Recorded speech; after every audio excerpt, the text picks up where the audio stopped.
Kasama sa detalye po ng ating mga balita, unahin natin ang report may kaugnayan sa bangkay ng babaeng natagpuan sa loob ng isang plastic storage box itinapon sa isang ilog sa Basud, Camarines Norte. Tukoy na.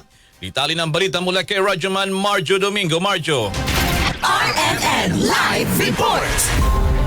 Natukoy na ng Camarines Norte Police Provincial Office ang bangkay na babaeng natagpuan sa loob ng isang plastic storage box sa ilalim ng isang tulay sa Barangay Pinagwarasan, Basud, Camarines Norte noong Enero 2. Kinilala ang nasabing biktima na si Annalise Agopoy, 38 taong gulang at residente na Barangay Bura, Catarman, Camihin.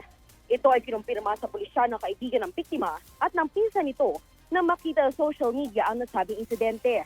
Samantala, tukoy na rin ng pulisya ang pagkakakilanlan ng suspect sa nasabing krimen kung saan kinumpirma ito na isang saksi, kung saan naglabas na ang Basud Police ng facial composite sketch nito sa publiko para sa agad nitong pag-aresto. Sa ngayon, nagsasagawa na ng hot pursuit operation ng Basud PNP para mahuli ang suspect at matukoy ang motibo sa likod ng karumal-dumal na pagpaslang. Kasama mo sa Kapasami, Radyoman Marjo Domingo sa Top RMN.